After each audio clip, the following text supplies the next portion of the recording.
Yeah, the future. I'd like to begin with the future of the 7-line song we've just been singing and how it's going to be different. I've been meaning to say this for several years, but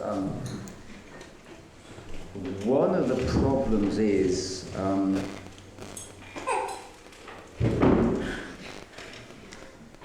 I used to think I hated folk music.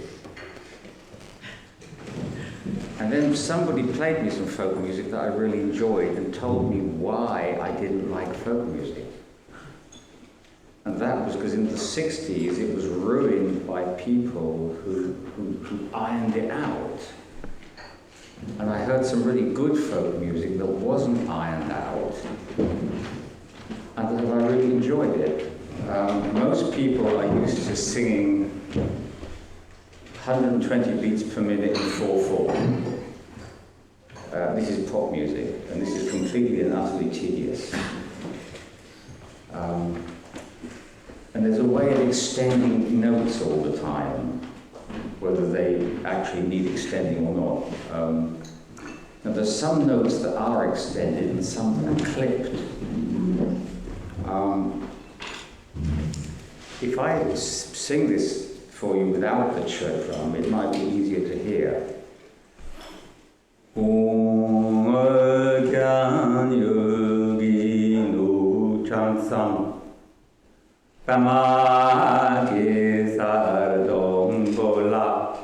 They just stop. They don't go, Dombola. Don't do that.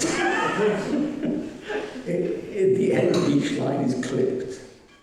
It just stops. I mean, because if you notice my mouth when you're doing it, you'll notice that my mouth is closed. Approximately 10 seconds before you stop singing. If you just watch, you just watch what's happening. So that's how that goes. Each line is clipped at the end. And that'd be perfect. Yeah. So having been asked to talk about the future, I've worked out 2 different talks. The first one, it lasts about 10 seconds. The other one is longer. So I'll start with the 10-second talk, and if that suffices, we can just do what we like for the rest of the day. But if you want some more, then I can always continue to the longer talk. So the first talk goes like this. This is it, you are the future.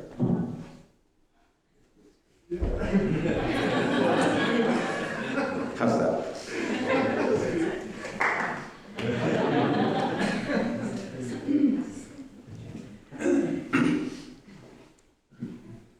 Are you wanting the longer talk? Well, they've come a long way. Right, here it goes, the longer talk. To say anything about the future, we have to talk about the past again first. Just as much as when I say that you are the future, there was always a point in the past at which that could be said. And what has made this point is points in the past where something happened. So when I first met Dudjom Rinpoche, I'd not been to see him that many times. It was maybe on the third visit that he asked me if I would establish the gKar Changma in the West. And I said, yeah, sure. Whatever you say. And he could plainly see I had no idea what I was letting myself in for. So he talked to me for a while about the fact that it would not be easy, that there would be people who would not like it. I talk about this quite extensively in Goodbye Forever. And I tell the story that Dudjom Rinpoche told me about when he'd only recently been in India for a fairly short time. He lived in Darjeeling, and there was quite a great demand for him to be traveling around and giving empowerments, and which is what he did. And there were certain factors who became aware that he was very popular, and a message was somehow sent through to the Indian government that Dudjom Rinpoche was a Chinese spy. He was then arrested and detained at Siliguri for some days. This very soon spread, the word spread, and in the spirit of Gandhi, there were several thousand Tibetans who were going to lie on the railroad line that was going to, where the train was going to take him to the prison where they were going to take him. They were just going to lie on the line so they couldn't drive the train. And there were letters came in from the king, from the royal family of Bhutan, Sikkim, and Nepal, complaining to the Indian government about this. And within a couple of days, he was released and just went home again. Tibetan politics is a fairly pernicious thing, always has been. Like politics anywhere. I don't think Tibetan politics is any worse, apart from the fact that in a fairly medieval country, it tends to look like, well, if you want to know what Tibetan politics looks like, if you watch the Tudors or the Borgias, you'll get a fairly good idea. It's not much different. The Borgias are probably better because it's more about religion, but you see what people do. Now, congregation yesterday was talking about the history of the gKar Changma and how they were suppressed in various ways and always have been. And it seems that it really requires the destruction of society that allows it to come back again. And this has happened to a certain extent in India and Nepal, where there's not as much control happening, and so the gKar Changma can start to move again, although it's taken quite a long time for that to happen. Dudjom Rinpoche did warn me that, and I've never really told this to anyone, it's in Goodbye Forever, so it's already written. He warned me never to tell anybody too widely that I was coming to India or Nepal, or how long I was going to stay, or where I was going to be. He said this could be dangerous for you if you're going to do this, because you're going to get known as the person who's doing this, and there'll be people who are wishing to inconvenience you in some way. So this is why I've tended to go for short periods and not really say much about it publicly apart from to apprentices when I'm going. Things have changed a lot since then, and now it seems actually possible to do something. I won't go into too much detail about all this, as it is, you know, if you want to read about it, you'll find it all in Goodbye Forever, where it's given in a lot of detail. But in terms of the future, the interesting point is that Dodruma Rinpoche asked me if I could do something. I naturally did it, and I've been doing it ever since. And it's really that which creates the future. So he got that moving. He just asked me if I'd do it. I said I'd do it, and then he just relied on me to do it. And you can have any kind of future you want, really.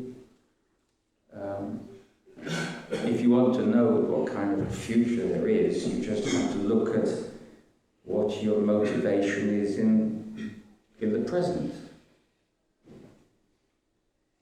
And if you have an idea that there's something you want to do, then you can do almost anything you want in life. You can achieve almost anything. There are financial problems, perhaps, but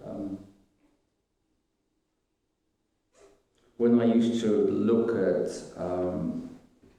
what it took to get anywhere, after the death of Savage Cabbage, and I was looking at, you know, do I do anything with this or not? Do I take this further? What do I do with it? Most people who ever got anywhere used to have to sleep on people's floors. Never had a home for a long time, and they had to go through a lot, quite a lot of privation in order to make it. And the only reason they made it is because they just kept at it. They just refused to give up. So if you refuse to give up, then you might not get all the way there, but you can go a long way simply by refusing to give up.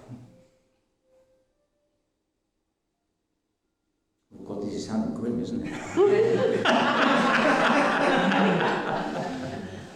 It was intended to be encouraging. So, the only reason that people aren't successful is they allow themselves to be distracted into this, that, or the other, or they change their minds or whatever. But life is actually quite short. It seems to go on for a long time when you're young, and then you suddenly find, oh, hang on, I mean, I suddenly got to be an old age pensioner. I now get a pension. I thought, that's a strange thing. Never thought I'd be an old age pensioner. So I don't know how much longer I got left. I don't know, maybe 20 years, maybe less, maybe more, no idea. But what you do with your time, people don't have a lot of time. And if you want to do anything with your life, then you really have to concentrate on one thing, perhaps, that you want to make happen. And then you just do that. You know, if you keep doing it, not in some kind of ruthless way, because I know that some people can be ruthless about it, and, you know, everything else goes to the wall. I think the only distraction we should allow ourselves is, you know, kindness to other people, you know, that we bear other people in mind. So, looking at the future, and I say, well, you are the future, well, that's absolutely how it is. The future of Sang-Ngak-Chö-Dzong is everybody here. And you have to decide what part you're going to play in that, what you're going to do, what you're going to make happen. And today is the day to start it. Well, actually, it was yesterday. But, so, I mean, the sooner you start it, the sooner you go for it, and the sooner it happens. So, Dudjom Rinpoche told me that, or asked me if I would, but I mean, a request from Dudjom Rinpoche, well, actually, I could have ignored it. I was going to say a request from Dudjom Rinpoche is not something you refuse. Well, it's not something I would refuse. There may be plenty of people who would refuse it. Joma Sampel didn't refuse it either. She wanted to be a nun.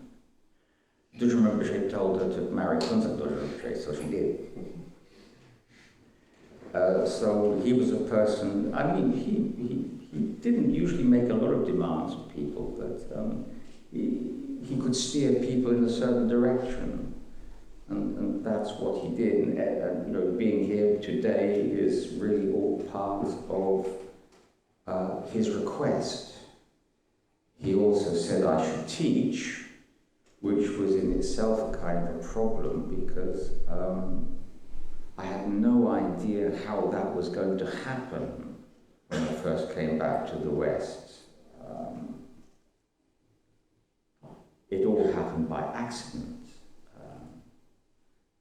And a lot of things happened by accident in that way. I first taught at Bristol Art College. When they heard I was going off to the Himalayas, Derek Crow said, "Oh, you must give a slideshow when you get back." And I said, "Yeah, sure."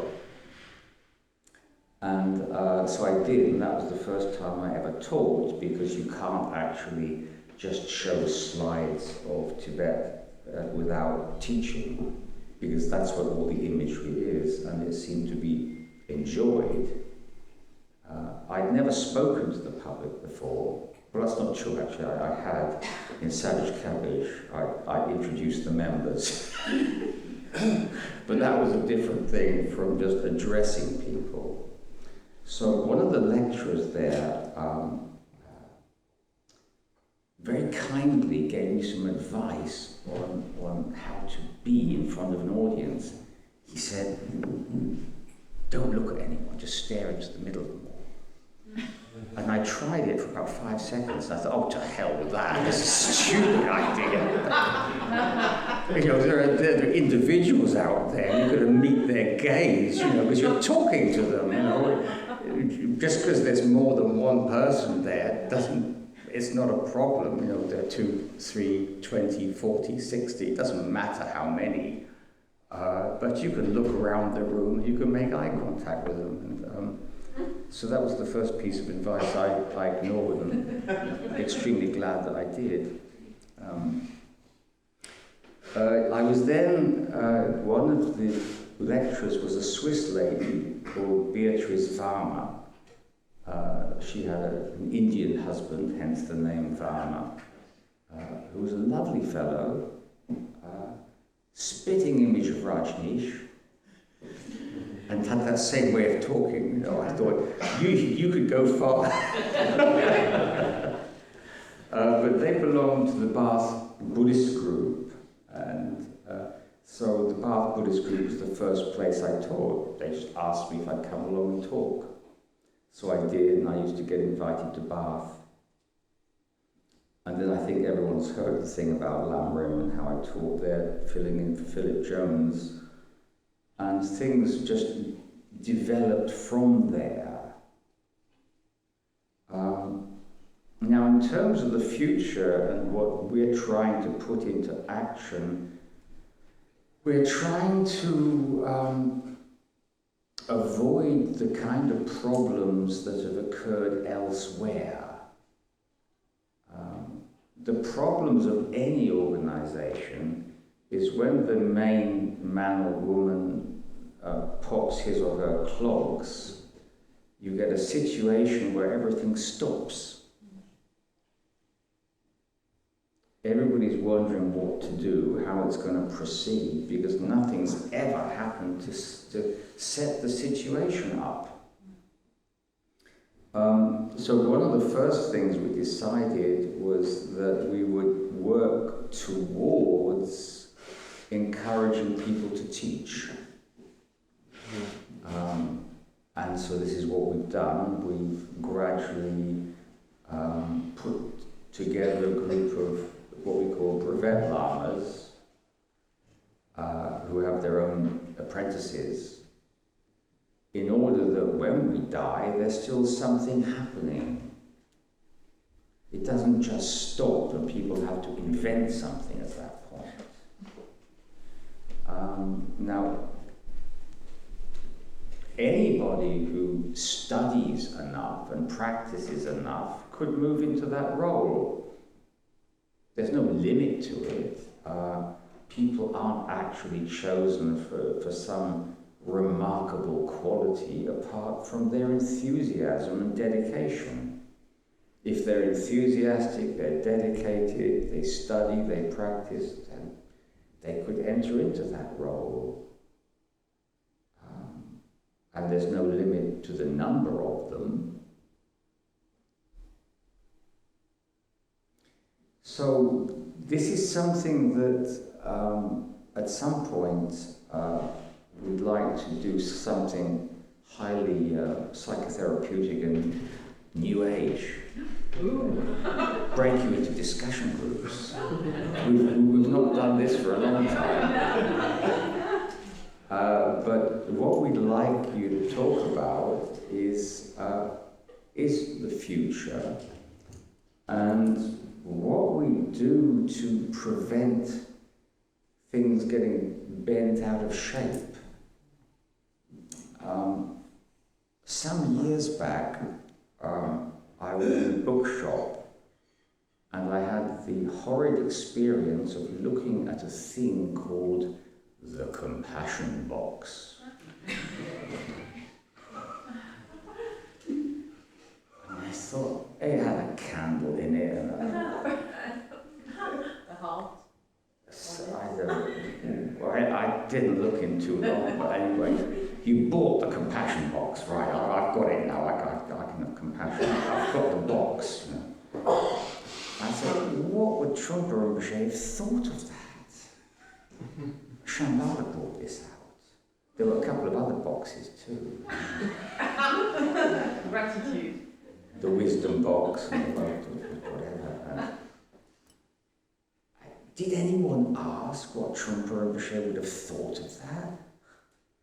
I never met him, but I know what he would have thought of that. I would have thought that was disgusting.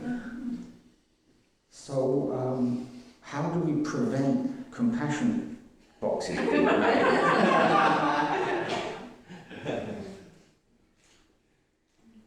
It would be an interesting thing to discuss because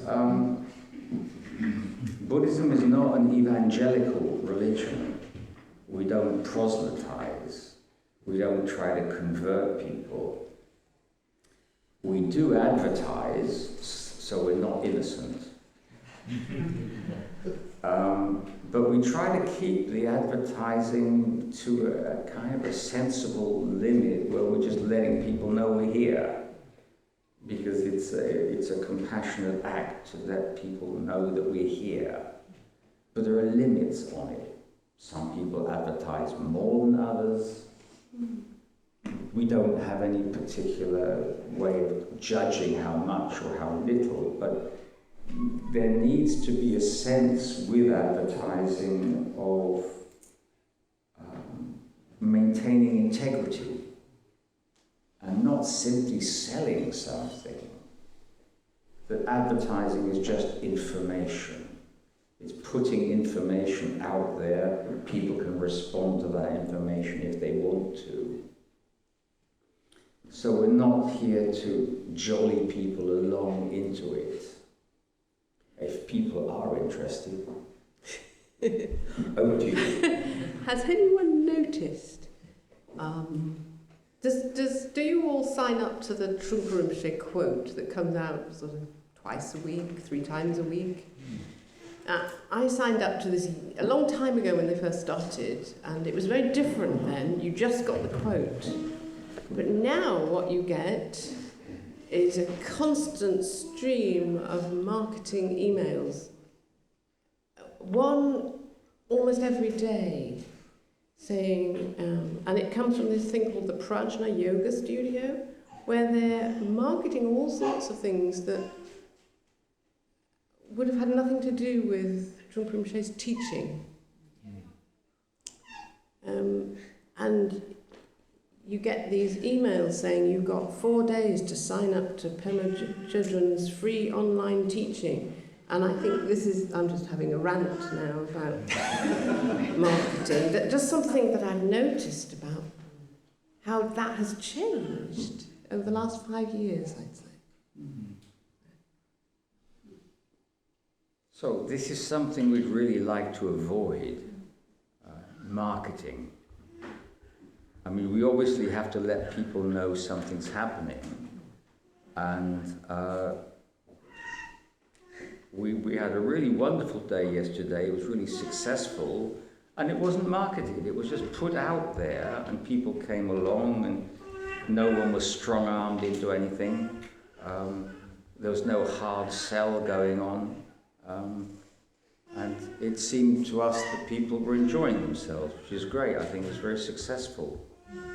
And so anyway, we'll break off into these groups sometime later. But I'd like you to just look at that and look at what you think the character of the thing is. This always makes Rachel laugh when I'm helping her with the German pronunciation. 12. I don't know why I do that. But so, yes. I mean, what is the essence of the thing as far as you're concerned? What is its character? What does it look like? In terms of the future, one of the things that Dudjom Rinpoche told me, apart from telling me who I was and where I'd come from, is also that there was the APPRENTICES that I was to teach. After I'd finished the Ngondro and gone through various Dudjom practices to establish the ground for this, and then to practice APPRENTICES myself, and then eventually to teach it, and this would take at least 12 years, which I took the 12 years. When I began to teach from it, I was really rather reticent about actually talking about what it was, because I didn't really know how people would understand anything in the West. I remember on the earliest apprentice retreats, I think in fact even before it was an apprentice retreat, they were just retreats, and people studied with me, and I was keen to introduce the idea of the Vajramaster in a healthy manner. And I remember one of the first questions I asked was, how do you know I'm not Charles Manson? That's one of the places where we started, and I wanted people to be able to question that and say, well, right, I mean, you could be, couldn't you? I mean, maybe he was mild-mannered and cheerful when he started out, I don't know. Never met the man. But one has to be able to ask that. I remembered one apprentice asking me sometime later, this was years later, how do I know this isn't a cult? And I said, well, you could ask me, and I can say to you, check it out with the others, ask them what they think it is.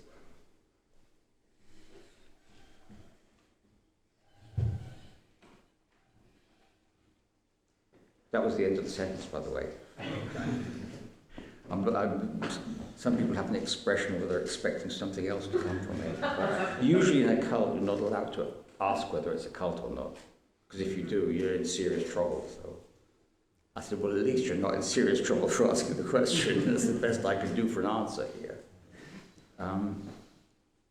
I think the interesting thing, and we've put this out on Denmark, I think 3 times at least, cult criteria, how to check whether something's a cult or not. And actually every religion scores a certain point with it, but it's just how much you score. One of the things that's always been very important for us is that people don't cut ties with their friends or their family.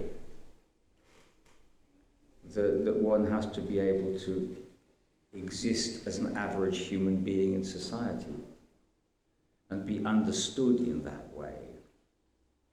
So it's really unhealthy to hide yourself off and go and live in a Tibetan center somewhere where everyone agrees with you and there's no question about anything. I mean, the most useful thing is if you still have old friends who don't understand what you're doing, and you have to explain what you're doing to them. And one ought to be able to do that. Unless old friends are hostile because they're born-again aardvarks or whatever they might be. There's no pleasing some people. So looking at that and how a thing is presented, the actual introduction of people to practice took quite a long while because we had to establish a ground for it. I think that's always important.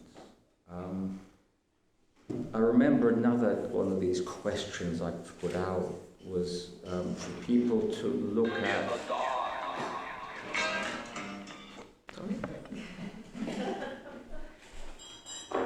what they thought the teacher was. Define the teacher, traditionally, and what your ideal version of what the teacher is.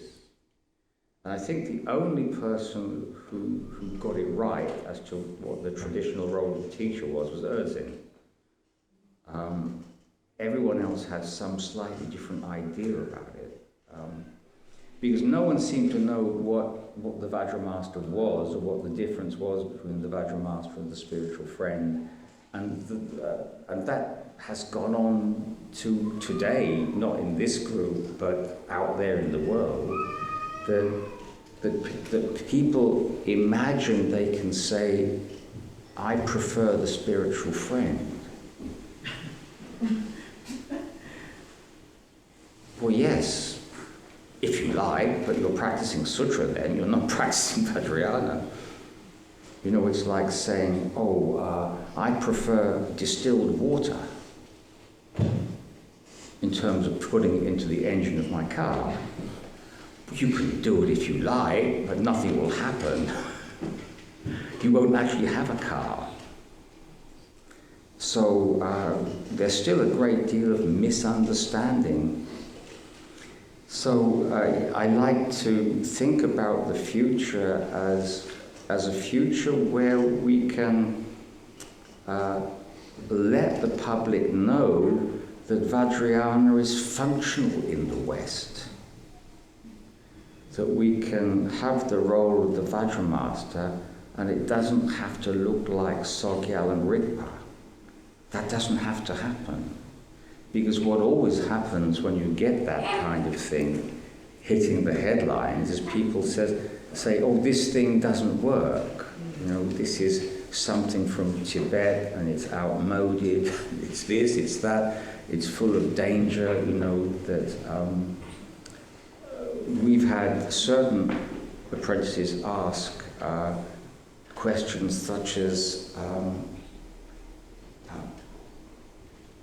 how can teachers be safeguarded from falling into this kind of trap?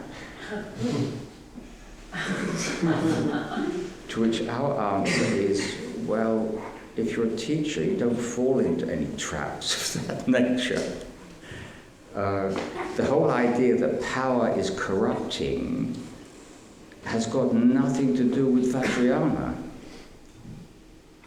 It's like saying that the guns shoot people. A gun has never shot anybody, ever. They don't, of their own volition, get up and point themselves. It needs a person to do that. So power doesn't corrupt. Power helps the corruptible to corrupt themselves further. That's all it ever does. So there's no trap involved with the thing. Wanting power in the first place is a problem. One shouldn't really want it. I think politics would be improved if politicians had to be chosen as they are in jury service. You're just arbitrarily selected, and you're paid a vast amount of money to do the job, and at the first hint of any kind of impropriety, you're executed. You then have honest politics. I don't think anyone's going to take this idea up, but there you go, it would work. Steal a paperclip and you're dead, you know.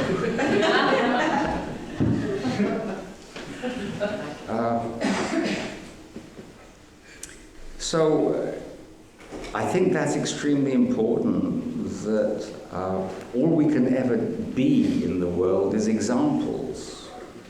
It doesn't matter the hell what you say, it's how you are. That's what people look at. You know, it can sound as fine as you like, but if you're not actually doing it, then it's not going to make any difference. So the future involves our ability to show the world that Vajrayana is functional in the West.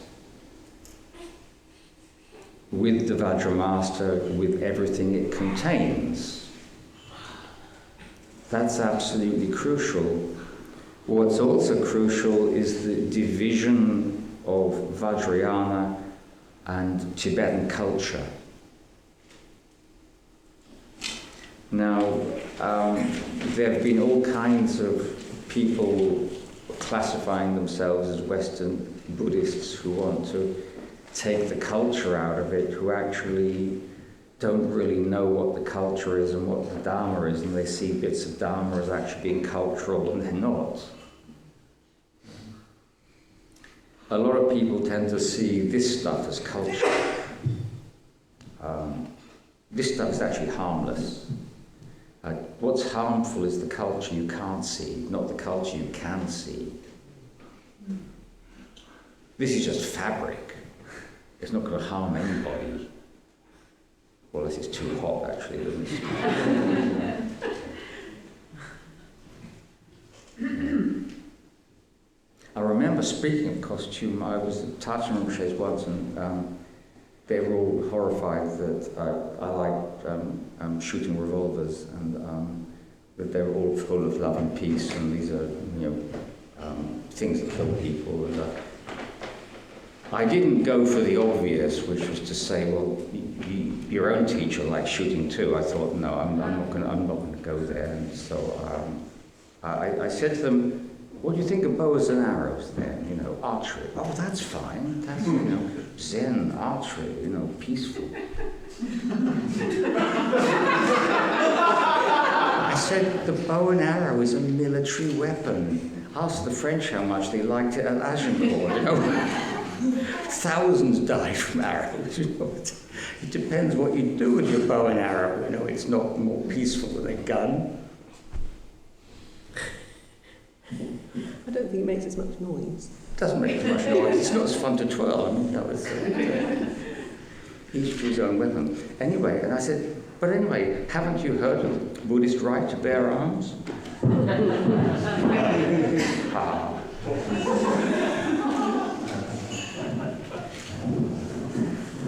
I don't know why I told that story. It was just, I just thought of it.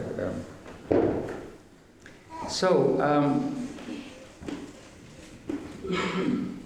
the difficulty really, from my point of view, about Vajrayana being workable in the West is that I'm not interested in some kind of flattening out, dumbing down, let's wear white trousers instead of white skirts, and I don't really see that as working. What is required is that the people who know us think we're decent human beings. This really worked in Montana, where people knew we were Buddhists, and the usual response after a while was, yeah, well, they're Buddhists, but they got great guns and ride horses. So we had something in common with them up there, and as far as they were concerned, we were all right. And I think everybody will think you're all right if you're all right. It's if you're not all right. And a lot of spiritual types are really seriously not all right. Buddhists in particular. Some of the nastiest people I've ever met in my life.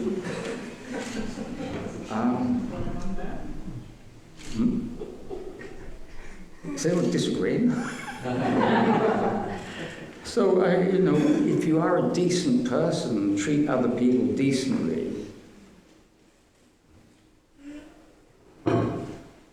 then people experience that's who you are. And so there needs to be an understanding of how Vajrayana functions. One of the things that's always been extremely important to us is that people understand that Vajrayana contains a great deal of psychology. This is not often really put across. The first person to put it across in the West was Shögyam Trungpa Rinpoche when he talked about the elements. And then Dongse Trillinol Rinpoche brought out a book called Magic Dance that talked about the same thing. And there are many aspects of Vajrayana that are extremely interesting from a psychological point of view. Usually people look to Sutrayana for psychology, and it's rarely brought out with Vajrayana because Vajrayana is tied up mainly with sadhanas, and these are mainly secret, and it's never really been extrapolated, apart from Trungpa Rinpoche and Dongse Trillinol Rinpoche, who've extrapolated on it. But we've spent our lives really extrapolating on the psychology of Vajrayana. People in the West tend to be suspicious of it because we're very much locked into a Judeo-Christian mindset. This really came out with what's the magazine? Shambhala magazine, that's right. There was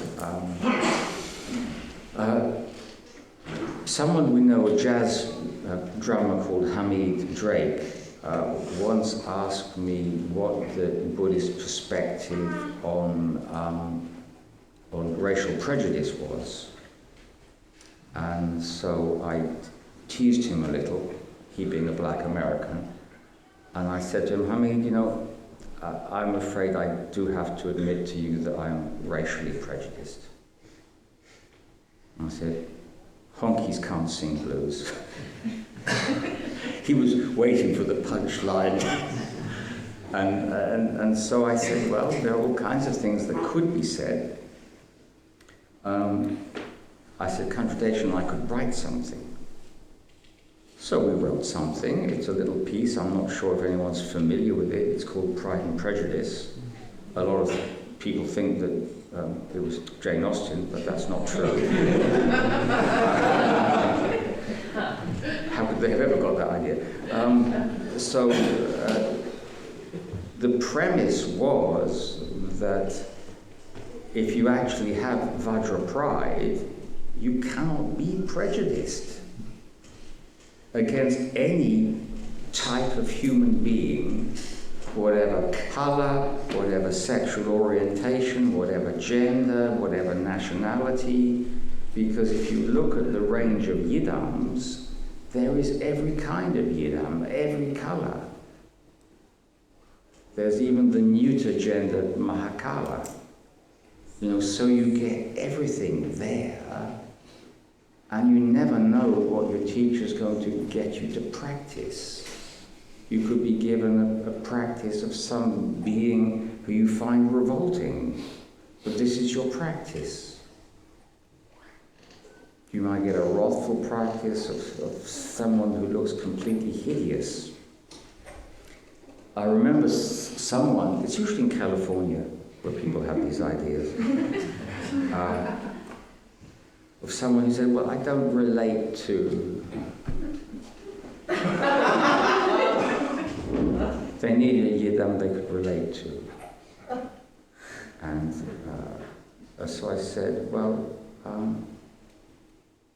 I've been visualizing myself as a wrathful, naked black woman for the last 20 years.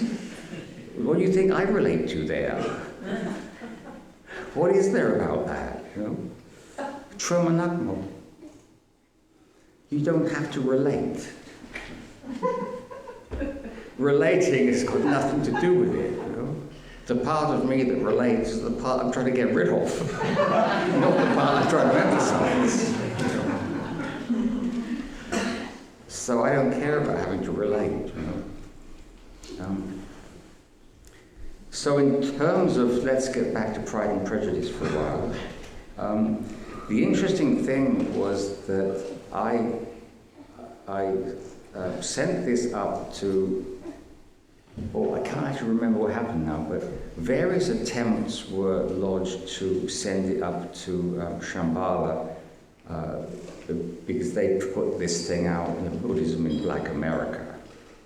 And Kami, you know, knew several Black American Buddhist teachers, and he sent this article to them and got no response.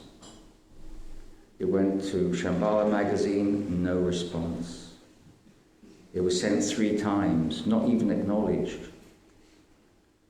And the reason it wasn't acknowledged was because the real reason, apparently, that racial prejudice is bad is simply because it's bad. It's naughty. If you give any other reason, that for a tantrika it's a breakage of vows, then, oh God, what does that mean? You know? That's sort of making the thing murky in some way. No one wanted to hear that. When there was a book that was reviewed in Tricycle. It was called something like Women, Men, Angels, or Angel, Men and Women, or something like that. But that was the pecking order. At the top were the angels, then men, then women at the bottom. Yeah. This was put out by a certain Buddhist organization that I shan't name. And the book was reviewed, completely trashed, quite reasonably, by a woman who trashed it from a feminist point of view. So I wrote a letter saying, well, I completely agree with, with the review, but it's a little bit of a shame that it couldn't have been reviewed from a Buddhist point of view, because there is one. And so I wrote a very concise, like 150 words on the Kandrapao Nidat Melongyut, saying how this doesn't work with this. No response. The letter wasn't published. I sent it 3 times. It wasn't even acknowledged. It just vanished. And I sent it up as Dr. C. Togden just so that they wouldn't scrap it on the basis that it was the evil Sang-Ngak-Chö-Dzong who was sending it. So I sent it up as Dr. C. Tobden. It wasn't published. As all this has happened 3 times. There was one television thing down in Cornwall who wanted a quote on how the non-materialist Buddhist approach would be healthier in the West. And I was asked for a quote on it, and I said, what we want is not less materialism, it's more materialism. We've got to want everyone to have everything. So we've got to go for greed that is so intense that we're greedy on behalf of everyone else. They were interested in that idea. So there seems to be something that's basically offensive to the standard mindset of Vajrayana. It's a particular approach that people really aren't open to hearing, mainly because it doesn't fit with the Judeo-Christian mindset. And most people are fairly stuck in that mindset, even if they're atheists, they're stuck in that mindset. And they expect religion to conform in some way to that, which is why we're always saying that Buddhism is not a religion of truth, it's a religion of method. And one has to understand the method. And I think that's a really important thing to get across to people, that you shouldn't take things on faith. I think in Tibet there tended to be the idea that faith was important. And I think that if you are born in a Buddhist culture, then somehow to start questioning everything seems a bit stupid because, well, you don't need to do that. You don't need to reinvent the wheel.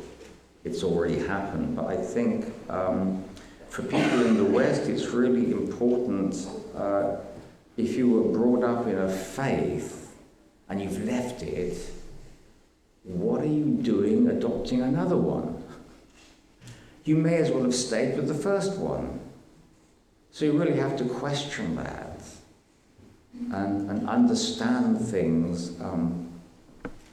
The opposite of faith is not doubt. It's not that one doubts everything until one knows it's true, but one has to be open to it. So the whole of Dharma is a working hypothesis. That's how it has to be until I know it. Until I know it, it's a working hypothesis. And the more I know, the more confidence I have in the other working hypotheses. This is called learning faith. You work out what's true about things, what's true in my own experience, and that has to come through practice.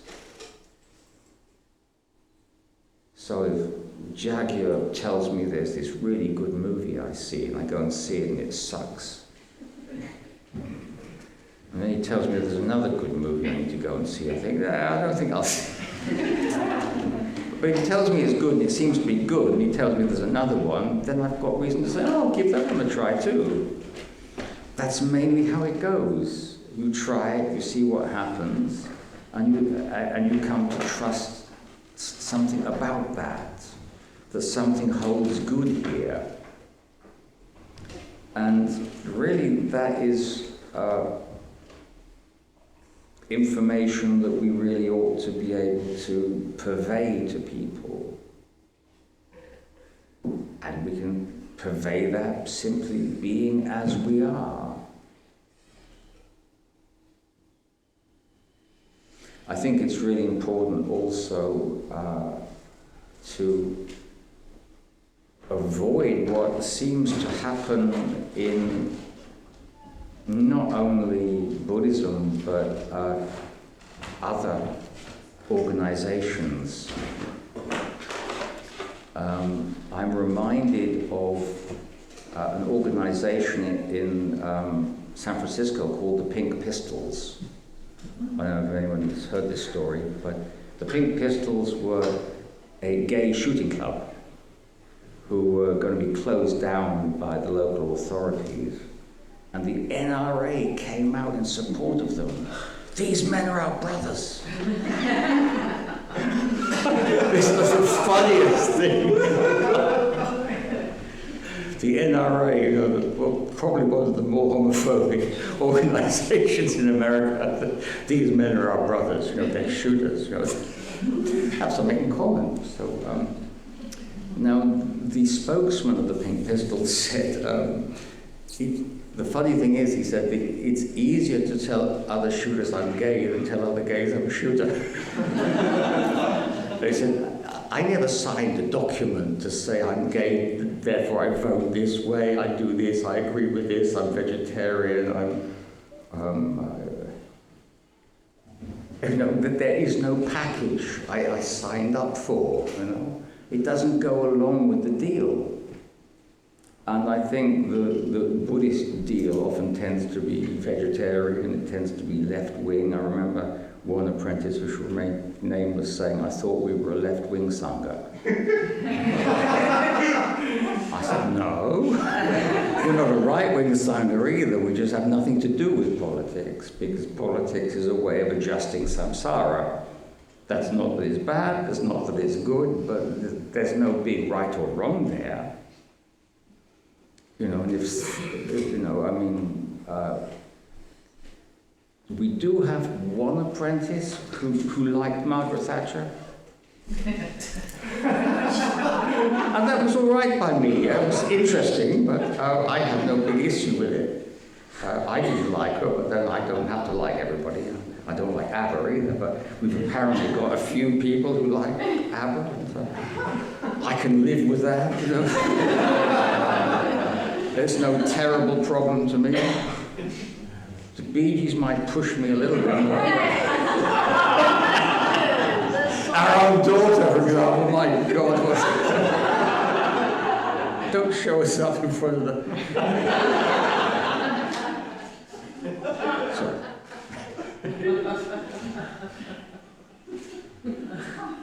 So the future really is in everybody's hands in terms of how they are and what they decide to do.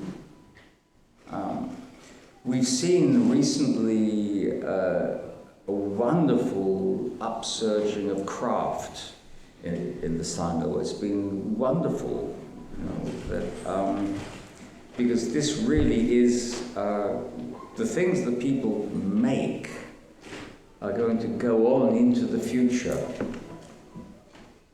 You know, we have all kinds of things here that are from the past.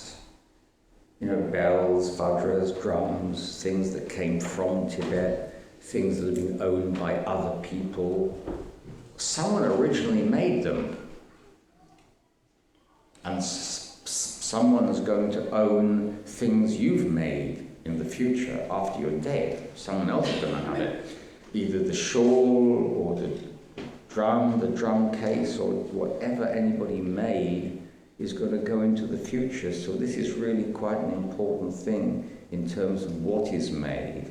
I guess the hugest thing that will be made is Dralajong. And that's going to be one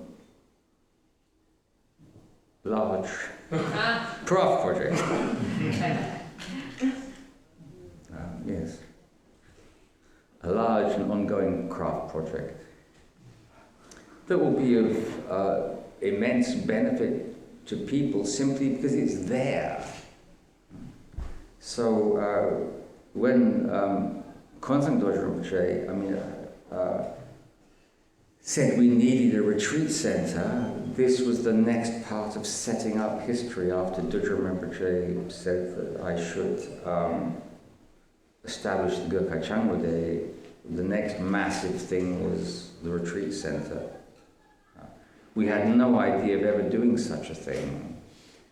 again, Kundan told us that this is what we should do, and so that's why we're doing it. And we've already seen an immense benefit come from even working towards it, let alone anything else. So when it actually is established, and establishing Drala-Dzong is really going to be what establishes the terma. I've not often spoken of the terma. I've especially not spoken of myself as being the Terten.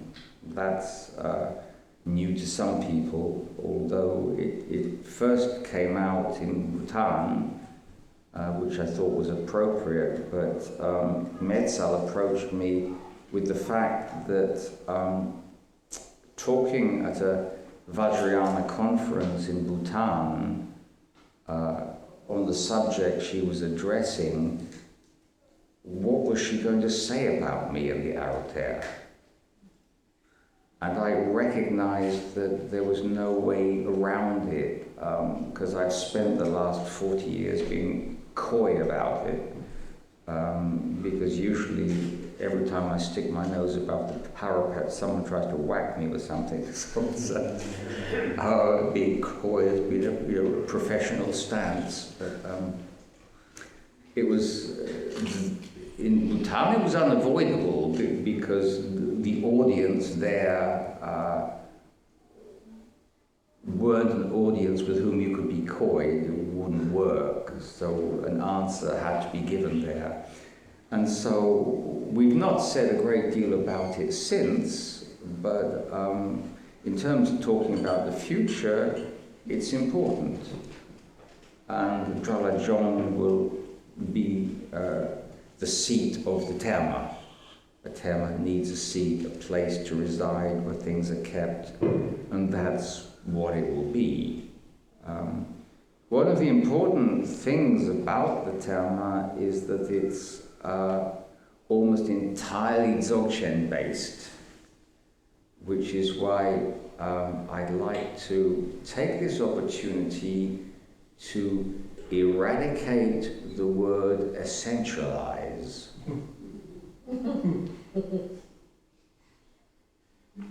Nothing has been essentialized.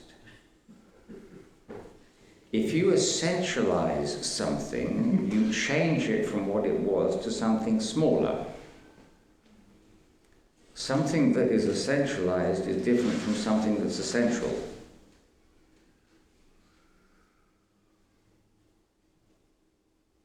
Does everyone follow that? No. Can you say a little bit more? No. Yes, I would like to know a little bit more about the difference. Well, if you essentialize something, it'll be a complex thing that has an internal essential function. So you strip away the outside and you leave what's essential. If something starts out as essential, it's not been essentialized. It was never any bigger than the essential. It started out as essential. So if you use the word essentialized, it means someone has changed it, got rid of the outside and left the essence. So this has nothing to do with anything we do. Nothing is essentialized. It's just as it is as essential because it has its Dzogchen base. So it's not that you could find the more elaborate version. There are elaborate versions in other traditions, and you can say, well, this looks like an essentialized form of that. You could say that.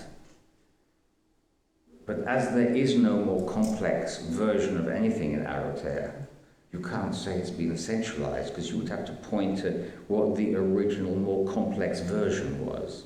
Does that make sense? Could one say that Dzogchen is the essential teachings of Dharma? Yes. Just wanted to check. But not the essentialized. No. Yeah. Is it not correct that the 7-line song is an essentialized song?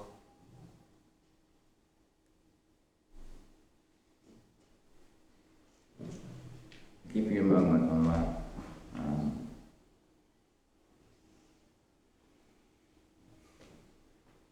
No, you can't say that either. You can say that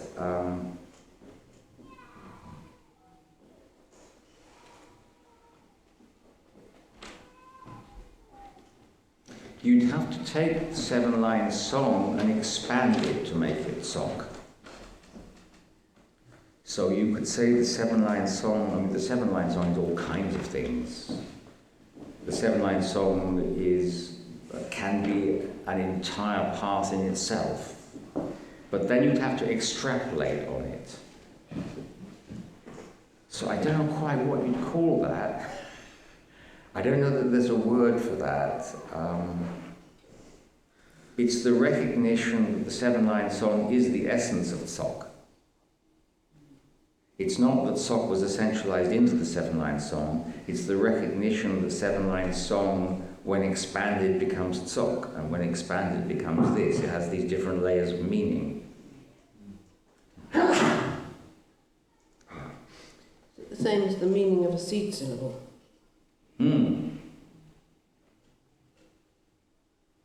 Yeah.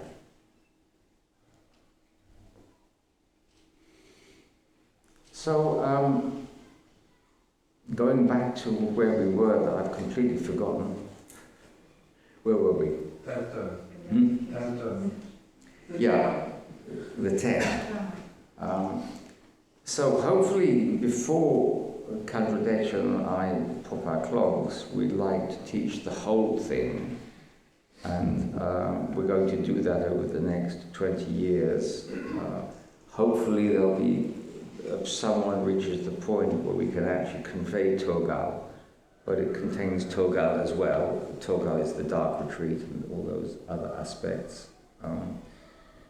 We will probably not get to the end of all the different cycles of Tama, such as Jomo Pemba Erze's Tama, although we hope to get most of that out. We've got that working at the moment. We ought to be able to, it depends on an introduction being written about the Varna system, but the first volume could feasibly come out next year, and then the other volumes can follow on. We've got one more line drawing to complete, and then we'll have all the line drawings for the first volume. We already have some line drawings for the second volume, but because we approached it in a sporadic manner, but we've got it finished all but one. We've just got Taganapa. You all know Taganapa? No, Kadgapa. Oh, sorry, Kadgapa, yes. We've done Taganapa. Yeah. Kadgapa, yes, the Lord of Larceny. The Lord of what? Larceny. Yes. I just can't help myself. I love to alliterate.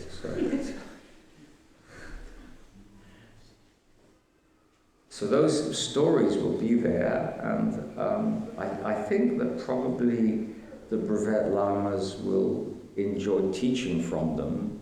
I think they make quite a good resource in terms of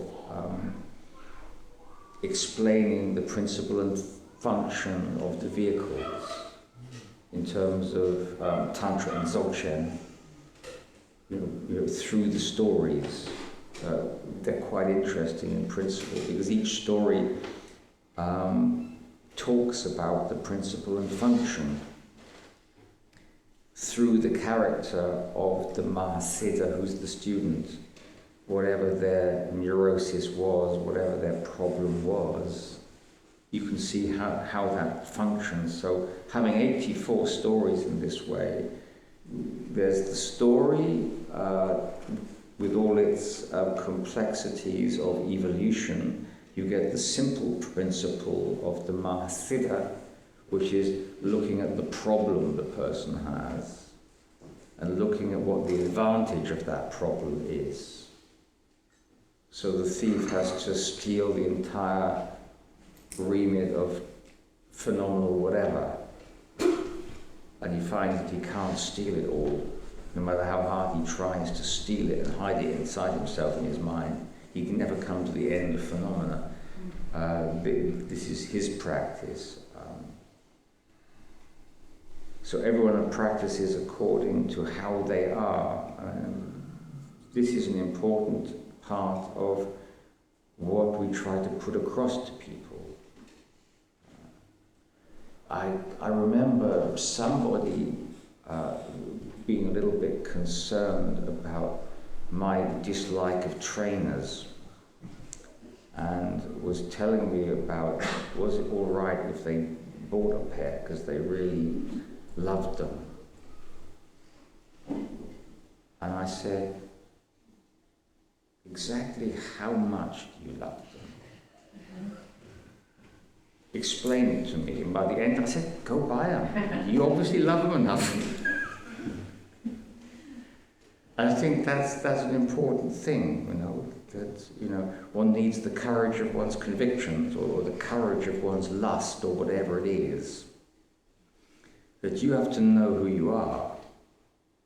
You have to find that out in terms of authentic appreciation, of authentic personality. It's not so hard to find out, but you just have to have some kind of integrity about it, about not going for the next best thing. Because people tend to do that. I think the worst example of it is in relationships. Oh, she'll do. If I just change this and change that. This is not the way to approach a partner. She's more or less ill. He's more or less in. But if I could just stop him doing that or stop her doing that, then it would work out. Why go for someone who's not good enough? It's better to be on your own. Why, when you want this shirt, you buy that one? Because it's near enough. Why do that? That is really no way to live life. You don't buy what's near enough. If they haven't got what you want, don't buy it. If you can't find the right partner, stay on your own. Don't get someone who's near enough and then try to twist them into being what you want them to be. That is crazy. Apart from being entirely disrespectful, it's unworkable because people resent it. And if you buy the shirt that you don't really want, it'll really resent not being liked. It'll probably sneak upstairs and strangle you in the night. Bastard, there's nothing wrong with you.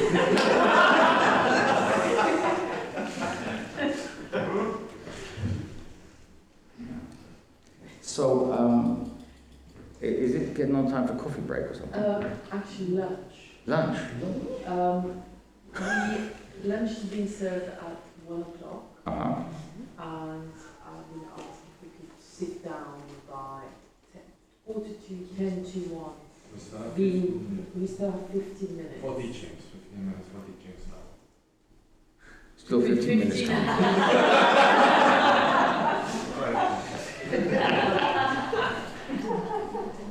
Well, I guess we're going to have to break into the groups after lunch. That seems like it. So we've got a quarter of an hour. In terms of looking at the future, we've got the extrapolation of Dharma, the understanding that that's what everyone is doing and participating with. Whatever practices there are with which you're engaged, you're responsible for those practices. Everyone's a holder of it, with whatever you practice. There are many aspects of the Dharma. It's a small Dharma in comparison to gTér, but even so, it contains many aspects.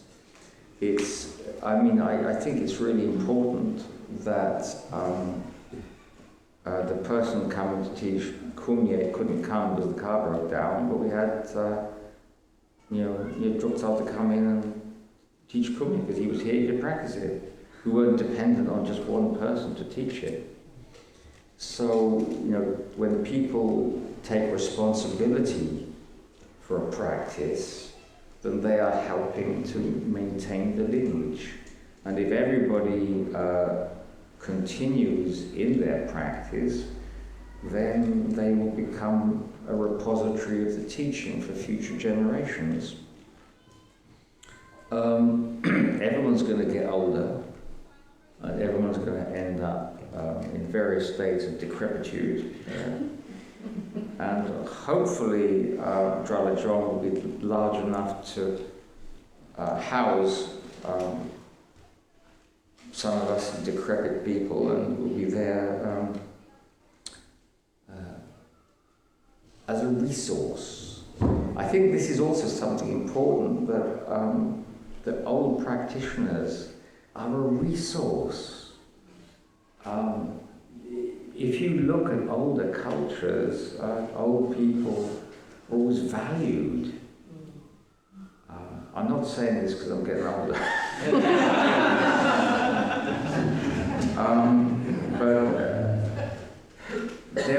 I'm always reminded of a cartoon by an American social commentator, cartoonist called Tom Wolfe. The book was called In Our Times, and it's full of these sort of caricatures and whatever. One of them is the 1870s man. And he's there with his top hat and his cane. And he's saying, as long as they don't think I'm poor. And on the next page, you get the 1970s man, same man, but with a sweatband on and a tennis racket. And he's saying, as long as they don't think I'm old. That's fascinating. He was quite clever like this at looking at how people saw themselves. At one time, old doesn't matter as long as I'm not poor, but now as long as they don't think I'm old. So we don't tend to respect age, and that's maybe for a good reason. Maybe people are just old and stupid. You can live your life in a certain way, and just being old means very little. The way to be of any value when you're old is to have lived your life doing something. There was a man called Bob Brosman who died some years ago, who became obsessed with national resophonic guitars and wrote a book about them. And he looked out John dKar, who invented the national resophonic guitar, and he found him in an old people's home and went to visit him until he died. And it must have been a really nice thing for John dKar, because his invention, and no one was interested anymore. This young man comes along, was obsessed with the things. And that must have been a wonderful thing for him to be appreciated, to have this young man coming along just asking him questions about the old company and how it worked and whatever it was. And, that's a really important thing, that if you do live your life in a certain way where you're committed to something, whatever it is, beekeeping, philately,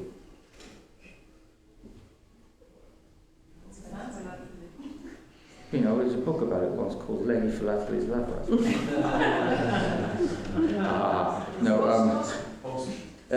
Stamping, taxidermy. Everyone wants to stuff something.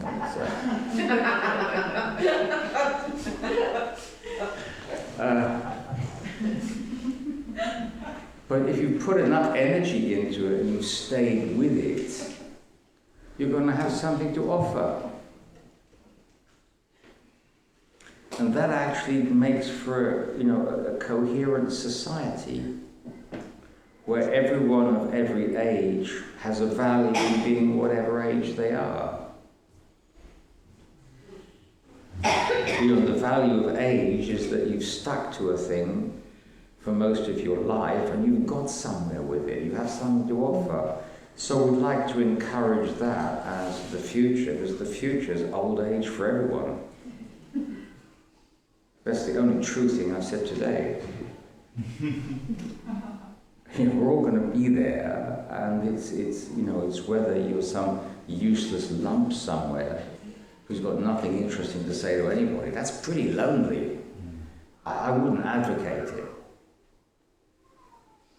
So if you become committed to something and you really follow it, then you're going to have one day a bunch of young people just hanging on your every word. It sounds pretty cool to me.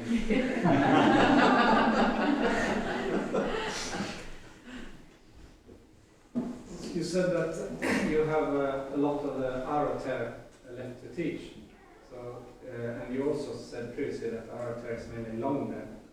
So is that what you left then? Yeah. So I also think, to remember if I'm correct, that you said during previous retreats that there would be gongshings and sticks made maybe. Yeah. So that might happen in Berlin too.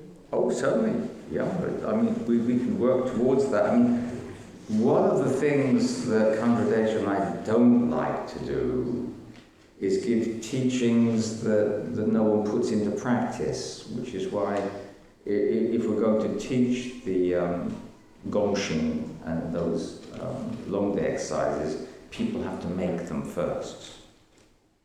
We want to see a room full of people with gongshings. What are gongshing? What are gongshing? Gongshing? Oh. It's very secret. Can't possibly tell you that. Gongshing is shing is Tibetan word that means wood. It also means stick. Tibetan's funny like that. It doesn't have a large vocabulary, so it's contextual.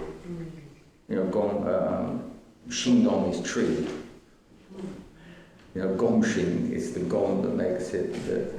It's the stick. It's a little crutch that you put under your arm. But I'll explain it when I teach it. But It's a meditation aid. yeah, and it's for Dzogchen long day. You have a strap and a stick. You have different kinds of stick and different lengths of strap. But congregation, I can certainly teach that. Maybe next year.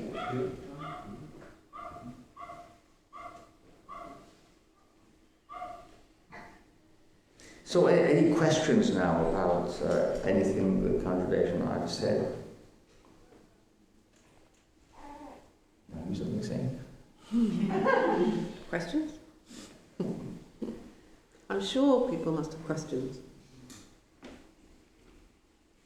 There is also a microphone for questions. There's a question. I was wondering where for. Oh, sorry.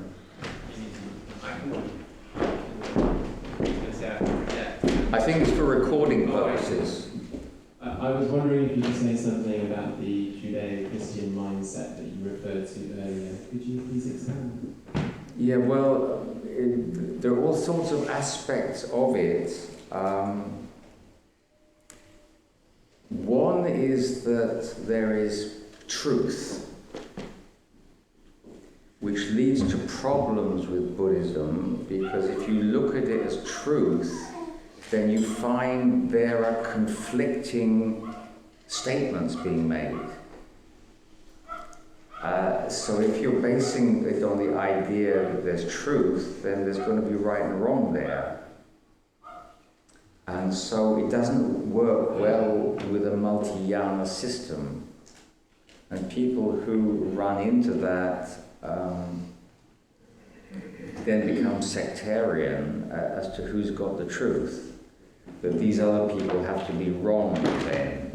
That this is right and that's wrong, and that is highly built into the Judeo-Christian structure because it's a religion of truth.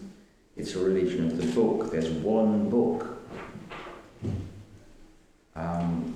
This is a kind of a problem in court cases as to what does a Buddhist swear on. You know, if you had to get the book, it would take up the whole courtroom, you know. It's just too much of it. You swear on what, you know? It's vast, you know. Just a little joke, but so you know, part of that is the idea of morality.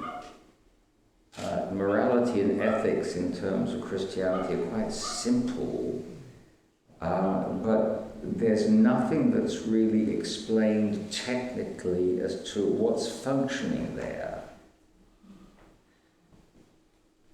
You see, I think there's great virtue attached to not doing the bad things, restraining yourself.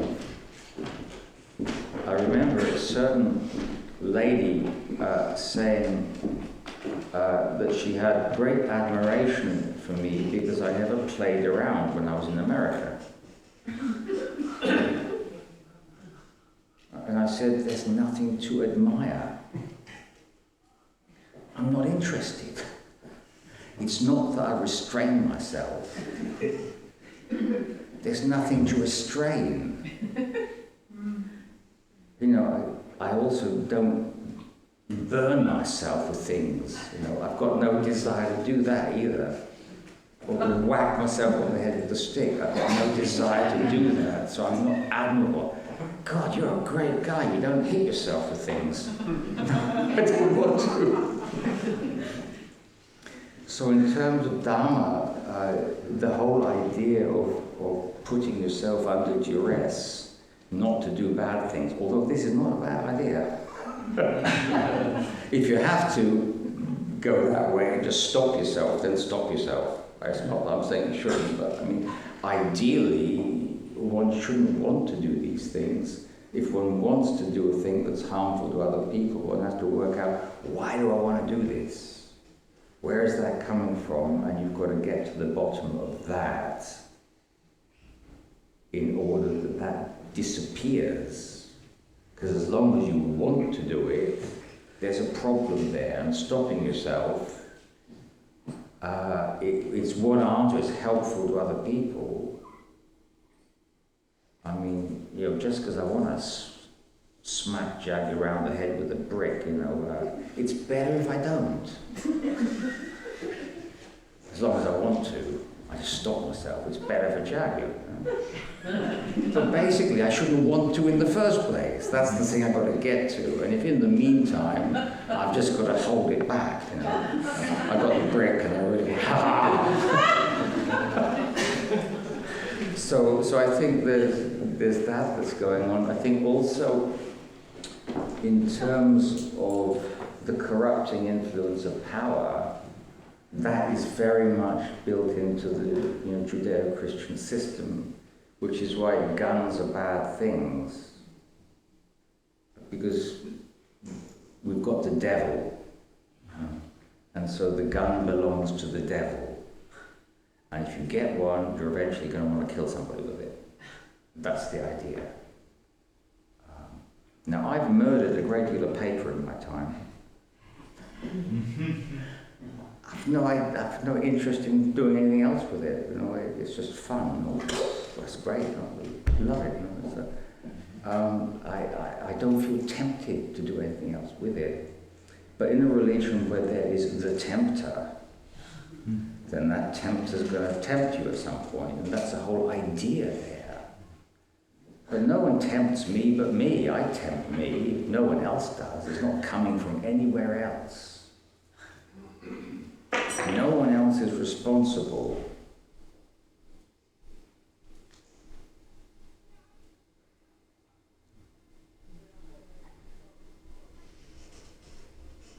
So quite a few things you could look at, but those are the two main ones. The other aspect of compassionate activity, the great deed that Jesus did in his greatest compassionate act resulted in his crucifixion.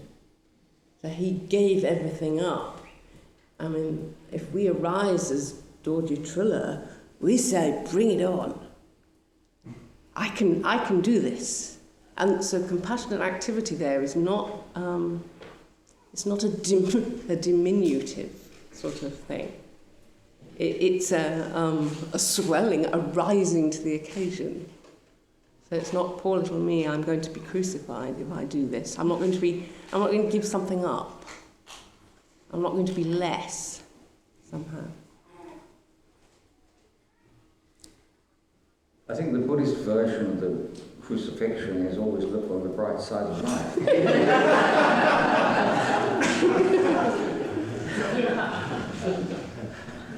think that's something that's imposed on religion. I don't think Jesus felt that. He rose to the occasion, but the Christians... Sorry. We can't see you. We need to record it. We need to record it. So this is the micro. I think my feeling about Jesus is that he did rise to the occasion and he was Dorje Triller. And that it's the people who practice Christianity that are tristic. Well, that's mainly what we're talking about. We're talking about the Judeo-Christian. This is why we're calling it the Judeo-Christian tradition, because it's all part of the same thing. We're talking about what exists now in people's minds that is quite maybe disassociated from the time. I mean, one of the things that, a question I have is, where did celibacy come from in Christianity? Because it's not in the Testaments. I studied Matthew for O-level and it wasn't in there. So someone invented that at some point. And now it's taken for granted somehow that that exists, you know, and that it's a kosher part of the system. But it's not originally, it wasn't there. So a lot gets invented. I don't think Jesus ever said anything about salmon and cucumber sandwiches either, but every garden fete you'll get them. No, it's not. Matthew verse 8, and thou shalt eat salmon and cucumber sandwiches. They don't have that. Although it's a good idea, I love them, but I've got nothing against them. Wouldn't want anyone thinking that. How are we doing for time now? Is it lunchtime yet? It's time for salmon and cucumber. So, good, we'll get together after lunch then, and I'd like you all to talk about, well, I'll explain it further after lunch. Thank you. What time shall we come back? Oh, next week at 5 o'clock.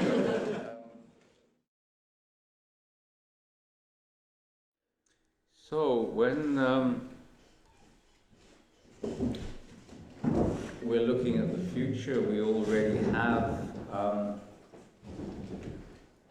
I'm not very good at arithmetic, but we have a certain number of sanghas. Probably someone out there knows the number, but what will happen is that there'll be a certain character with each sangha. This is a really healthy thing to happen, which is just as well because it's inevitable.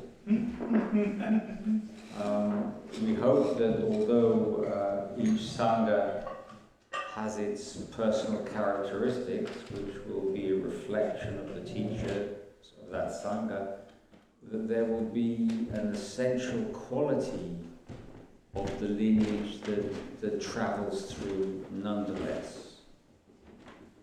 I think that one of the characteristics of all our lineages that comes through Kwanzaa Dorje Rinpoche and Chimyuru Jimmy Briggs and Rinpoche and Dudjom Rinpoche was that almost all of us say, oh yeah.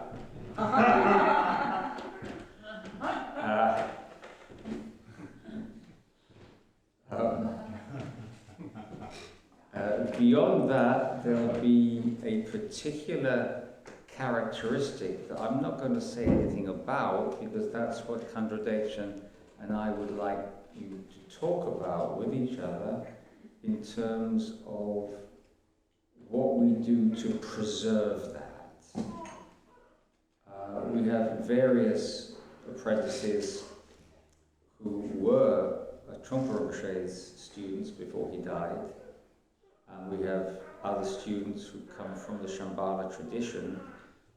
Various people have said to us, well, that they feel it's a pity that Trungpa Rinpoche's style has disappeared. And that was certainly something we noticed about the people from that tradition who left, that they were certainly missing a certain style that was there, a style of the presentation of teachings.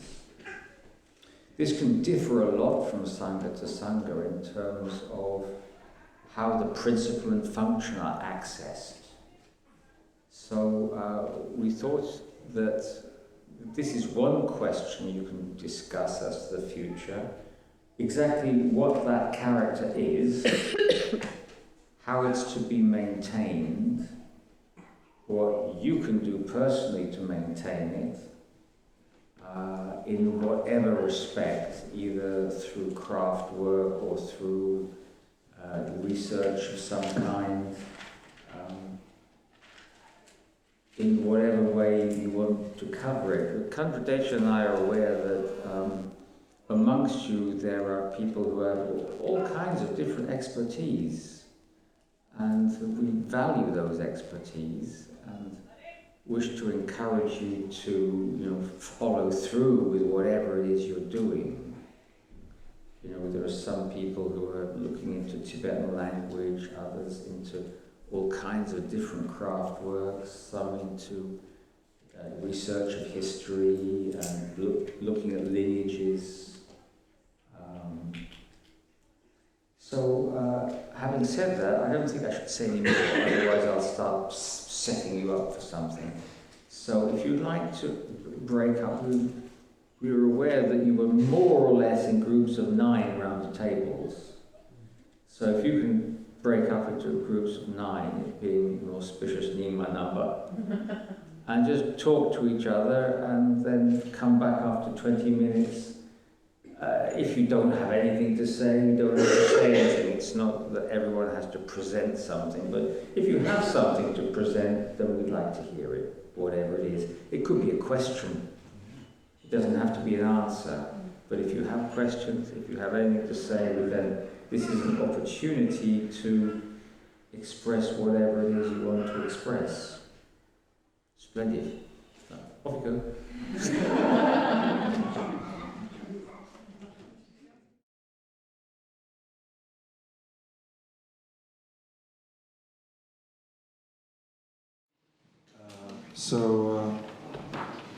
This really wasn't what we discussed in the group, but I was wondering whether you will be giving us some instructions or indications of, of course today was that, there was an instruction and indication of what we can do, but will there be any more formal indication of reincarnation and anything that as a Sangha we can do to support that process? So before you die, basically, whether there will be any of that for us provided. It's a little bit early for that yet.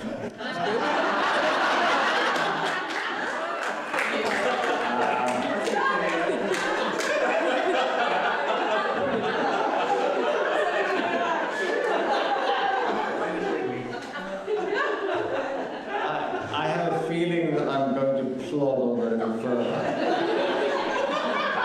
I'm glad to hear that. I would say that once we've got Dralajong, things are being set up, and we're planning how we're going to use the time, then something will come together along those lines as part of that process. But I think it's a little bit early to be looking at it just yet. But once we've got Dralajong, we're working on it, and there are various things we'd like to do, like have the purba made. Trögyal has said that he'd come and build a purba there, which will certainly be bigger than the one in New York. By at least 6 foot. We're looking at something about 25 to 30 foot.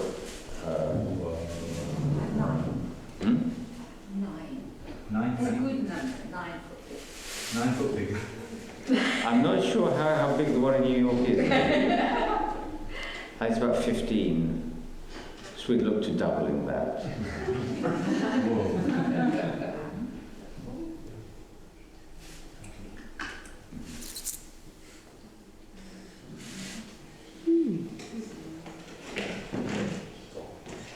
I vaguely recall that once there was a prediction that there will be 13 sanghas within the Confederate Sanghas of Aro. Yes. And now you said that the number of brevets is not limited by any kind of theoretical limit. So how these two things come together? Like if you have more brevets, then they will have their own sanghas to an unlimited number. Well, We'll assassinate them. I don't know.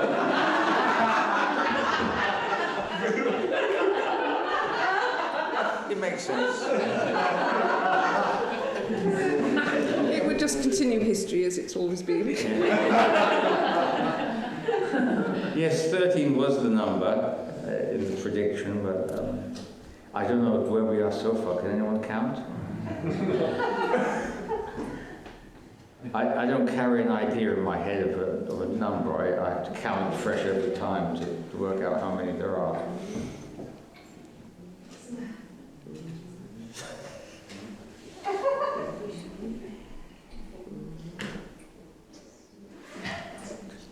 I'm up to 9. I'm so sorry. They've got the right answer. That's phone a friend.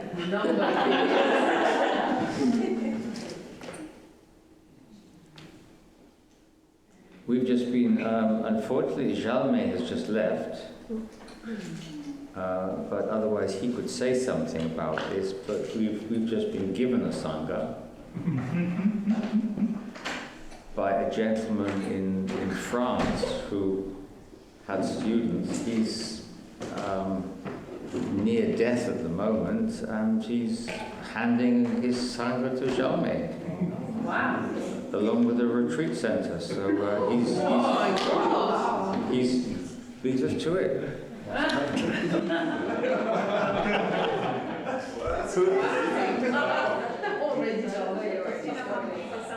How many people there? About 5. 500. Yeah, about 5 or 6 people. Are they all right about that? They're apparently very happy about it because Jalmé is apparently of a kindlier disposition than the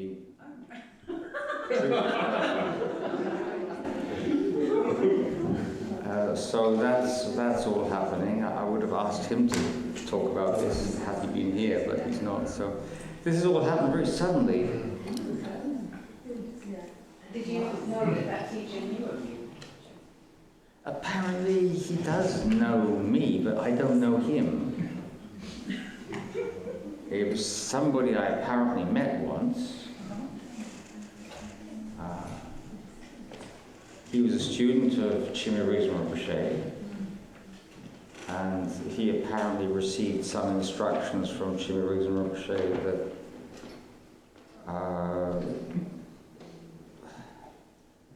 that spoke nicely of me that I won't go into, but some statement as to the fact that the APPRENTICES is the future. I don't know what to make of that. There's certainly nothing Chiméruz Rinpoche ever said to me of that nature. So, but at first I thought he probably made it up, because I couldn't quite imagine Chiméruz Rinpoche saying that.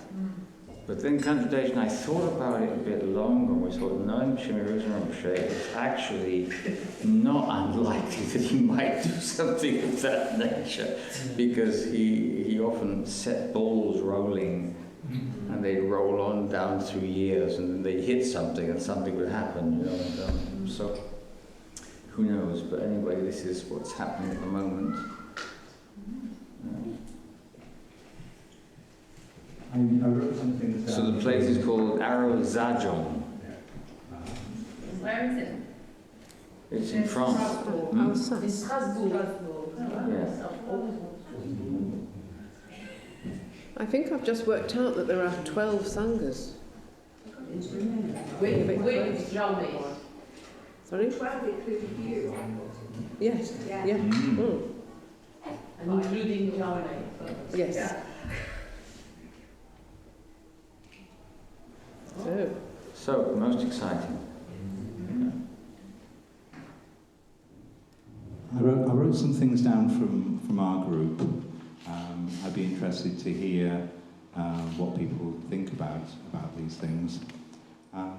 As a slight aside, one of the bits of hyperbole I put into one of the Lineage newsletters, I checked it with Rinpoche first in case I was going over the top.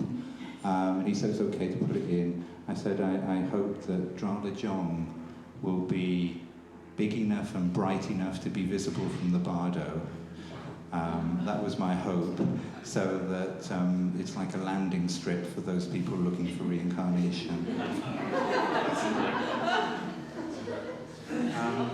Going back to the question of the day, we came up with a large number of terms that we felt we could say them, but if we tried to define them too tightly, we'd kill it. One is that everything is practice, and the distinction between life and practice is basically erased, that what comes out of our practice goes into the rest of our lives, and the skills that we pick up in the rest of our lives can come immediately back into practice. There isn't a distinction or division there.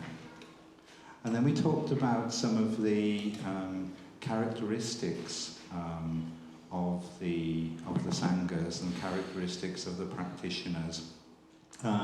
There's a lot of laughter, there's a great sense of joy, and a relaxed atmosphere, and that people who meet us for the first time often find that they're immediately embraced by the Sangha, and even put to work straight away. So this is the first time. This is the first time we've seen you. Please, can you hang this tanker on that wall up there? That there's no sense of division even between new practitioners and old practitioners. Everyone's welcome. There's a sense of actual normality among practitioners, that they're an emotionally grounded group of people. There's no artifice. People aren't putting on any faces. People are who they are. So when they're friendly, they're actually really friendly. They're not pretending anything. And there's no sense of hierarchy, really. There are roles that people adopt for certain purposes at certain points in time that may be to do with a project or something that needs to be done, and they'll pop into those roles, and then they'll pop out of them again when the job's complete. So there isn't a sense of you have to get through this person to talk to that person. And all of that appears as a sense of atmosphere of the Sangha, but if you tried to use a dreadful word, essentialize it, codify it, do anything with it other than be it, there's a great chance of killing it. So we just felt that there are these indications of how the Sanghas are, and all we can do is just be the best representatives we can of all of those aspects.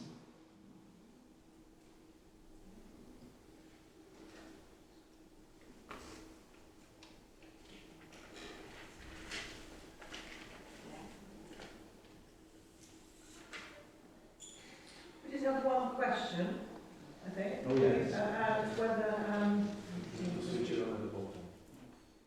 I think we might be on that. it's on. I think you switched it on. Hello. One question did come up about, we talked about how important it would be for all the brevet learners, however many there are at that time, that they are in close communication with each other and are modelling good relationships between them. And we did hit on the fact that America seems quite separate to us from here sometimes, in that there are some brevet learners in America that I never spent any time with, for example, and that we were wondering if there was a way that you could envisage that we could try to improve that so that there didn't end up being any kind of America-Europe split at the point when you're not around to be the person that they stay in relationship with. Mm-hmm. It's not so difficult between here and New York, I think. We're fairly close, you know. I mean, people often go Christmas shopping in New York from Britain, but not to the West Coast. That's a giant leap over there and expensive.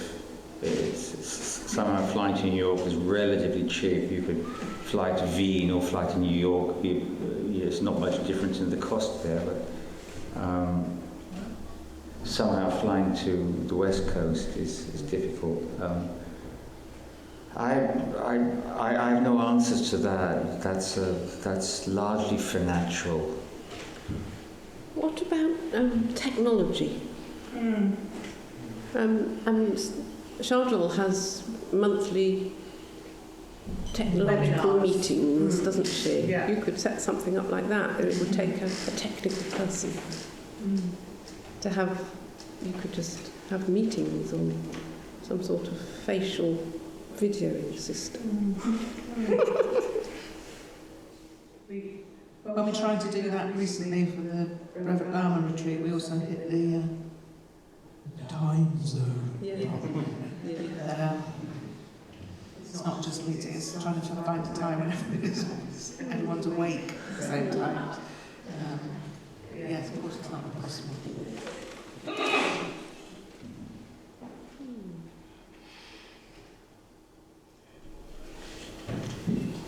That seems to be it then.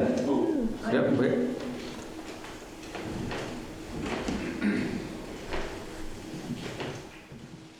I found myself thinking about,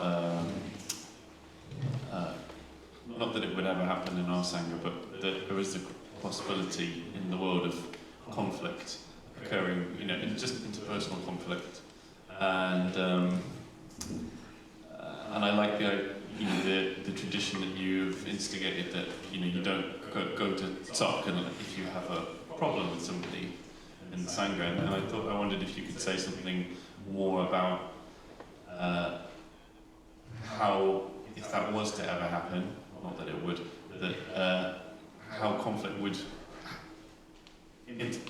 how to go about resolving interpersonal conflict. Is the interpersonal conflict there something purely between people or connected with the teaching in some way?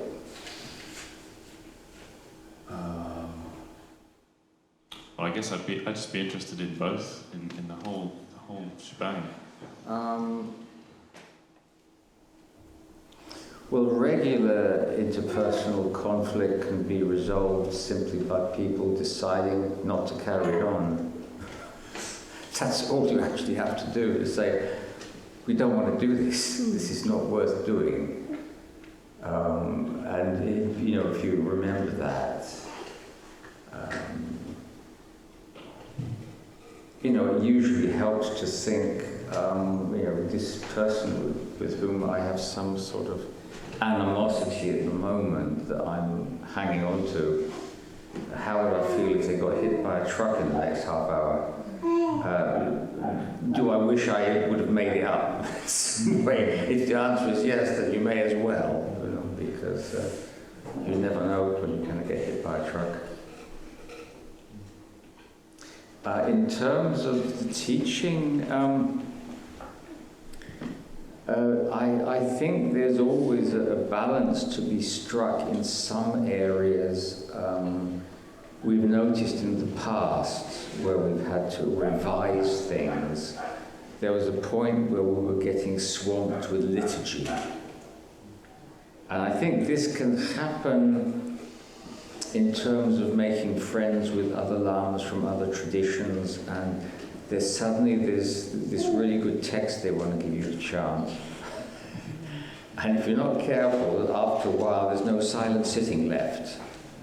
It's all eroded. I think it's important always to remember that however good the connections are between us and other lineages, we don't really want to take on liturgy, however good, however wonderful. If it's given to us, we can collect it, put it in a book, as something that might be practiced on a retreat, but not certainly on an everyday basis. Otherwise, it ceases. The central practice always has to be silent sitting, because without that, we may as well not have a separate lineage. We then just become like every other Mahayoga lineage, which is, those exist for people who want to do that, and us becoming one isn't going to help anybody. So that's important always to remember that the silent sitting is the central practice. But as to, there could be problems people have about advertising. This is always a problem of where do you draw the line with it? How far is too far, or what's not enough, and what's whatever there, in terms of letting people know that we're here, or proselytizing. And that has always to be an open question. But I'm sure that if people have the best interests of the lineage at heart, then they resolve the issue.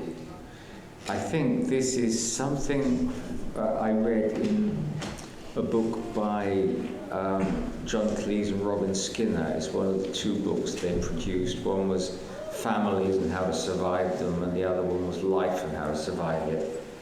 And in the Life and How to Survive It book, they look at business models a lot, which might not immediately interest us, but they pointed out that a business is actually a collection of people, and you can look at psychology in that way, and you can apply it to any group of people. And they were looking at the difference between American models and Japanese models of business and how they worked, and how, well, I think by the American model they also meant the English model, because that's fairly similar, that people tend to want to push their own agenda rather than looking at what is for the best interest of the company. And apparently Japanese companies, they don't do that. They don't go for the personal agenda, and people are far more willing to give up their own agenda. And I thought that is interesting, because one really does have to look at that as sort of a cultural thing. One, just as one has to look at the, Judeo-Christian culture and how that has its influence, how our own culture has its influence, how changes in culture have an influence in terms of what's fashionable. You know, with Tibetans, they tend, if they hate each other, they really hate each other. And if they fall out, they completely fall out. If they suddenly decide to become friends again for some reason, the past is forgotten. Nothing is discussed. With us, we've got to talk about it for 3 weeks and process it. Well, you know, when I said that, I didn't actually quite mean that. I meant something like that. Oh, right, well, I understood it to be... And so it goes on, and then you decide to be friends. These are two different ways of doing it, you know. We have to go through a lot of blather before we can forget the past. Tibetans do it instantly. Or they hate each other forever. They're very black and white about the issue. You know, not that I would advocate hating people forever, but I certainly advocate giving it all up immediately and not discussing it. You know, because discussing it is highly masturbatory. And if you want to do that, there's a private room around the corner. Go and get on with it. But just, you know, one can just let go of things and say, this is not important. You know, it's amazing what seems important sometimes. You know, you can argue about it and get really irate, and actually it's not important. Which is why I think it's useful to have an understanding of what the character of the lineage is. I think I'd like to emphasize some kind of spirit of hard work and being up for challenges. You know, being up to pushing yourself. You know, I think that's important. You know, in the old sense of being a mensch.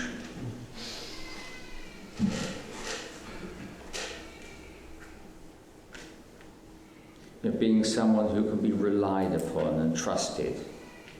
You know, that if you say you do a thing, you do it, even if it proves inconvenient. Because that's massively helpful to every individual to be able to keep their word.